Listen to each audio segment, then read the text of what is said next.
പേളി മാണി അവരുടെ വീഡിയോസിൽ വരുന്ന നെഗറ്റീവ് കമൻസ് ഡിലീറ്റ് ചെയ്യുന്നു. അവരുടെ സോഷ്യൽ മീഡിയ പേജസ് എപ്പോഴും പോസിറ്റീവായിട്ട് കീപ്പ് ചെയ്യുന്നു. പിന്നീട് ഒരു അവസരത്തിൽ ഒരു ഇൻ്റർവ്യൂവിൽ അവരോട് എങ്ങനെയാണ് അവർ നെഗറ്റീവ് കമൻസ് ഹാൻഡിൽ ചെയ്യുന്നതെന്ന് ചോദിക്കുമ്പോൾ അവർക്ക് തീരെ നെഗറ്റീവ് കമൻസ് വരാറില്ല എന്നൊരു അഭിപ്രായം അവർ പറയുന്നുണ്ട്. എന്താ നിങ്ങൾക്ക് അതിനെപ്പറ്റി തോന്നുന്നത്? ഞാൻ ആലോചിച്ചപ്പോൾ എൻ്റെ പെർസ്പെക്റ്റീവിൽ കുറച്ച് കാര്യങ്ങൾ എനിക്ക് തോന്നി. അത് നിങ്ങളോട് കിണുകിണ പറയാമെന്ന് വിചാരിച്ച് ഞാൻ വന്നതാട്ടോ. So welcome to Kinukina talks with Sona. ഈ ഒരു വീഡിയോ ഉണ്ടല്ലോ, അത് പേളിനെ ഡിഫെൻഡ് ചെയ്യാനോ ഒരു ഹേറ്റ്രഡ് സ്പ്രെഡ് ചെയ്യാനോ ഒരു കോൺട്രവേഴ്സിക്കോ ഒന്നും വേണ്ടിയിട്ടുള്ള വീഡിയോ അല്ല. ഒരു കോണ്ടന്റ് ക്രിയേറ്റർ അവരുടെ പേജിനെ ഏത് രീതിയിലൊക്കെ നോക്കി കാണുന്നു എന്നുള്ളൊരു ചിന്ത നിങ്ങളിലേക്കൊന്ന് ഷെയർ ചെയ്യാമെന്നാണ് ഞാൻ ഇതുകൊണ്ട് വിചാരിക്കുന്നത്. നമ്മൾ പേളി മാണിയുടെ ഡിജിറ്റൽ മീഡിയ ജേണി നോക്കുകയാണെങ്കിൽ അവർ പെട്ടെന്നൊരു സുപ്രഭാതത്തിൽ ഒരു അടിപൊളി ഇൻഫ്ലുവൻസർ ആയിട്ട് വന്നതൊന്നുമല്ല. അവരുടെ കൺസിസ്റ്റൻസി, ഡിസിപ്ലിൻ, ഹാർഡ് വർക്ക് കൊണ്ടൊക്കെ തന്നെയാണ് അവർ ഇന്ന് കാണുന്ന ഒരു അടിപൊളി നിലയിലേക്ക് അവർ എത്തിയിട്ടുള്ളത്. അത് നമ്മൾ അപ്രീഷിയേറ്റ് ചെയ്യണം. കാരണം എന്താ അറിയോ, നമ്മൾ ഈ മലയാളം ഡിജിറ്റൽ മീഡിയ പ്ലാറ്റ്ഫോമിൽ ഒരു വിമൻ ക്രിയേറ്ററിന് അങ്ങനെ ഒരു ലെവലിലേക്ക് എത്തുക എന്നുള്ളത് ഒരു ഈസി ഗോയിങ് ആയിട്ടുള്ള കാര്യമല്ല. നമ്മൾ ആദ്യം തന്നെ മനസ്സിലാക്കേണ്ട ഒരു കാര്യമേ, ഈ സോഷ്യൽ മീഡിയ പ്ലാറ്റ്ഫോമിൽ ആകെ 2 ടൈപ്പ് യൂസേഴ്സേ ഉള്ളൂ. അതായത് ഒന്ന് വീഡിയോ ക്രിയേറ്റേഴ്സ് അല്ലെങ്കിൽ കോണ്ടന്റ് ക്രിയേറ്റേഴ്സും മറ്റത് വ്യൂവേഴ്സും. അപ്പോൾ ഈ കോണ്ടന്റ് ക്രിയേറ്റേഴ്സ് ഈ പെർട്ടിക്കുലർ സോഷ്യൽ മീഡിയ പേജിനെ കാണുന്നത് അവരുടെ വർക്ക് പ്ലേസ് ആയിട്ടാണ്. അതായത് നമ്മളൊക്കെ സാധാരണ എങ്ങനെയാണോ ഒരു ജോലിക്ക് പോകുന്നത്, ആ ജോലിക്ക് പോകുന്ന സ്ഥലത്ത് നമ്മൾ എങ്ങനെ നോക്കി കാണുന്നോ അതുപോലെ തന്നെയാണ് ഒരു കോണ്ടന്റ് ക്രിയേറ്റർ അവരുടെ സോഷ്യൽ മീഡിയ പേജിനെ കാണുന്നതും.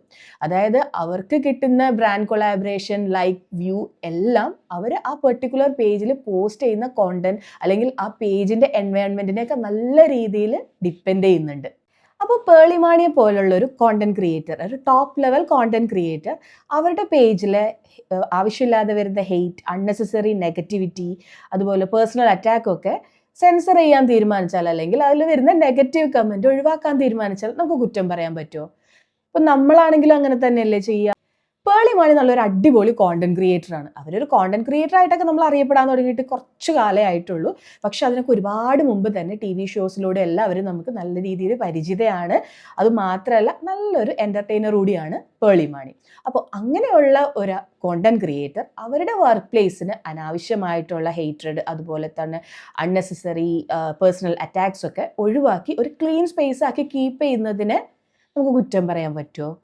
പേളിയുടെ വീഡിയോസിൻ്റെ പ്രസൻറ്റേഷൻ സ്റ്റൈൽ നമുക്ക് എല്ലാവർക്കും ഇഷ്ടമാണ്. അതായത് അവരുടെ കുട്ടികളുടെ വീഡിയോസ് കാണിക്കുന്നതായിക്കോട്ടെ അല്ലെങ്കിൽ അവരുടെ ഇൻ്റർവ്യൂസിലായിക്കോട്ടെ ഒരു സ്റ്റെബിലിറ്റി അവർ മെയിൻറ്റെയിൻ ചെയ്യാറുണ്ട്. അതായത് നമുക്ക് എല്ലാവർക്കും ഇഷ്ടമാവാറുണ്ട്. ഒരു സാധാരണ ആൾക്കാർ എങ്ങനെയാണോ വീട്ടിൽ സംസാരിക്കുന്ന ആ രീതിയിലുള്ള കോൺവെർസേഷൻസും കാര്യങ്ങളൊക്കെയാണ് അവരുടെ ഇൻ്റർവ്യൂവിലും നമ്മൾക്ക് കാണാൻ സാധിക്കുന്നത് അല്ലേ. പക്ഷേ അതിലും നമ്മളൊരു കോൺട്രവേഴ്സി അടുത്ത് കേട്ടു. അതായത് അവരുടെ ഗസ്റ്റിനെ കുറിച്ച് വരുന്ന നെഗറ്റീവ് കമൻസും അവർ കമൻറ്റ് ബോക്സിൽ നിന്ന് ഒഴിവാക്കുന്നു എന്നുള്ളത്. ഞാൻ ഒരു കാര്യം ചോദിക്കട്ടെ, നമ്മുടെ വീട്ടിലൊരു ഗസ്റ്റ് വന്നാൽ പുറത്തുനിന്ന് ഒരാൾ വന്നിട്ട് അവരെ അപമാനിക്കുകയാണെന്നുണ്ടെങ്കിൽ നമ്മളത് സമ്മതിക്കുമോ? ഇല്ലല്ലോ. അതുപോലെ തന്നെയല്ലേ അവരുടെ കമൻറ്റ് ബോക്സിൽ അവരുടെ ഗസ്റ്റായിട്ട് വരുന്ന ഒരാളെ അപമാനിച്ചുകൊണ്ട് ഒരു കമൻറ്റ് വന്നാൽ അത് ഒഴിവാക്കേണ്ട ഉത്തരവാദിത്തം ആർക്കാ? അത് പേളി മാണിക്ക് തന്നെയല്ലേ. അപ്പോൾ അവിടെയും നമുക്ക് അവരെ കുറ്റം പറയാനായിട്ട് പറ്റും. ഇനി മറ്റൊരു കോൺട്രവേഴ്സിയാണ് പേളി അവരുടെ കുട്ടികളുടെ പ്രൈവസി മാനിക്കാതെ അവരുടെ കുട്ടികളുടെ വീഡിയോസ് പോസ്റ്റ് ചെയ്യുന്നു. നാളെ ആ കുട്ടികൾ അവർ ചോദിക്കുകയാണ് തിരിച്ചിട്ട്, എൻ്റെ പെർമിഷൻ ഇല്ലാതെ എന്തിനെൻ്റെ വീഡിയോ പോസ്റ്റ് ചെയ്തു എന്ന് ചോദിച്ചാൽ എന്തായിരിക്കും അവർക്ക് ഉത്തരം പറയാനുണ്ടാവുക എന്നുള്ളത്. ഞാൻ നിങ്ങളോടൊരു കാര്യം ചോദിക്കട്ടെ, നമ്മുടെ മക്കൾ എത്ര വയസ്സിലാണ് ഇപ്പോൾ സോഷ്യൽ മീഡിയയിൽ ആക്റ്റീവായിട്ടുള്ളത്?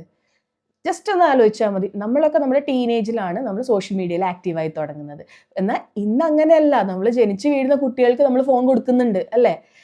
ആ കുട്ടികളും ഈ ഒരു ജനറേഷനിലുള്ളതല്ലേ. അപ്പോൾ നിങ്ങൾക്ക് തോന്നുന്നുണ്ടോ നാളെ ആ കുട്ടികൾ അങ്ങനെ ഒരു ചോദ്യം ചോദിക്കും എന്നുള്ളത്? ക്രിറ്റിസിസംസ് എപ്പോഴും നല്ലത് തന്നെയാണ്. അതൊരു ഡിജിറ്റൽ ക്രിയേറ്ററിന് മാത്രമല്ല, സാധാരണ ഏതൊരു ഫീൽഡിൽ വർക്ക് ചെയ്യുന്ന ഒരാൾക്കാണെങ്കിലും നമ്മൾ ക്രിറ്റിസിസത്തിൽ നിന്ന് തന്നെയാണ് നമ്മൾ മുന്നേറിക്കൊണ്ടിരിക്കുക. പക്ഷേ ഉണ്ടല്ലോ, നമ്മൾ ഈ ഡിജിറ്റൽ മീഡിയ പ്ലാറ്റ്ഫോമിൽ കാണുന്ന ചില എന്താ പറയുക തകർത്ത് കളയുന്ന തരത്തിലുള്ള ക്രിറ്റിസിസംസ് നമുക്ക് കാണാൻ പറ്റും. അത് എത്ര നല്ല വീഡിയോ ഇടുന്ന ആളായിക്കോട്ടെ, നമ്മൾ ഒരിക്കലെങ്കിലും ഈ നെഗറ്റീവ് കമൻറ്റ് ഫേസ് ചെയ്യേണ്ടതായിട്ട് വരും. പേളി മാണിയുടെ പോസിറ്റിവിറ്റി ഓറ അത് ഫേക്കാണ് എന്നുള്ളൊരു ആർഗ്യുമെൻ്റ് പലരും പറയുന്നുണ്ട്. എന്തുകൊണ്ടാണ് അത് ഫേക്കായിട്ട് തോന്നുന്നതെന്ന് ഞാൻ പറയട്ടെ. ഇന്ന് സോഷ്യൽ മീഡിയയിൽ നെഗറ്റിവിറ്റി എന്നുള്ളത് നോർമലൈസ് ആയി കഴിഞ്ഞു. അതുകൊണ്ടാണ് ആ പോസിറ്റീവ് ഓറ എന്നുള്ളത് നമുക്ക് ഫേക്ക് ആയിട്ട് ഫീൽ ചെയ്യുന്നത്. ഈ വീഡിയോൻ്റെ തുടക്കത്തിൽ ഞാനൊരു കാര്യം പറഞ്ഞിരുന്നു. ഒരു ഡിജിറ്റൽ ക്രിയേറ്റർ അവരുടെ വർക്ക് പ്ലേസ് ആയിട്ടാണ് അവരുടെ സോഷ്യൽ മീഡിയ പേജിനെ കാണുന്നത്. അപ്പോൾ അവരുടെ പ്രൊഫഷണൽ പ്ലേസ് പ്രൊഫഷണലായിട്ട് മെയിൻറ്റെയിൻ ചെയ്യുക എന്നുള്ളത് അവരുടെ ഉത്തരവാദിത്വമല്ലേ. അതായത് നാളെ അവർക്ക് വരുന്ന ഇൻകം ഓൺലി ഈ പേജിനെ ഡിപ്പെൻഡ് ചെയ്തിട്ടാവുമ്പോൾ അവിടെ പോസിറ്റീവ് ഓറ ക്രിയേറ്റ് ചെയ്യേണ്ടതും നെഗറ്റിവിറ്റി ഒഴിവാക്കേണ്ടതൊക്കെ അവർക്ക് വേണ്ടിയുള്ള കാര്യമാണ്. ചുരുക്കി പറഞ്ഞാലേ ചാരിറ്റി ചെയ്യാൻ വേണ്ടിയിട്ടൊന്നും അല്ലല്ലോ പേളി മാണി അവരുടെ പേജ് കൊണ്ടെടുക്കുന്നത്. അത് അവരുടെ പ്രൊഫഷണലി കീപ്പ് ചെയ്യുന്ന ഒരു പേജാണ്. അങ്ങനെയുള്ളപ്പോൾ ആ ഒരു പേജിൽ എന്ത് കീപ്പ് ചെയ്യണം, എന്ത് കമൻറ്റ് കീപ്പ് ചെയ്യണം, എന്ത് കമൻറ്റ് ഒഴിവാക്കണം എന്നുള്ളതൊക്കെ തീരുമാനിക്കാനുള്ള ഒരേ ഒരു അവകാശം അവർക്ക് മാത്രമല്ലേ. നമ്മൾ എന്തിനാ വെറുതെ പോയിട്ട് അതിലൊരു നെഗറ്റീവ് കമൻറ്റ് പറയേണ്ട കാര്യം? നമുക്ക് അഭിപ്രായങ്ങൾ പറയാം. നമുക്ക് ഇഷ്ടപ്പെടാത്ത കാര്യമാണെന്നുണ്ടെങ്കിൽ റെസ്പെക്ട്ഫുൾ ആയിട്ട് കാമായിട്ട് പറയാമല്ലോ. അല്ലാതെ നമുക്ക് വെറുതെ ഇങ്ങനെ വെറുപ്പും വിദ്വേഷവും ഒക്കെ സ്പ്രെഡ് ചെയ്യേണ്ട കാര്യമുണ്ടോ? ഇല്ല എന്നാണ് എൻ്റെ ഒരു അഭിപ്രായം. ഇത് തന്നെയാണ് നിങ്ങളുടെ അഭിപ്രായം എന്നുണ്ടെങ്കിൽ ഈ വീഡിയോ ഒന്ന് ലൈക്ക് ചെയ്യുക. ഇനി മറിച്ചാണ് നിങ്ങളുടെ അഭിപ്രായം എന്നുണ്ടെങ്കിൽ എന്താണ് നിങ്ങളുടെ അഭിപ്രായം എന്നുള്ളത് ഒന്ന് കമൻറ്റ് ചെയ്തോളൂ കേട്ടോ. Positivity is a choice, not a weakness. അപ്പോൾ ഇത്രയേ ഉള്ളൂ ഇന്നത്തെ കിണുങ്ങണം. ബൈ.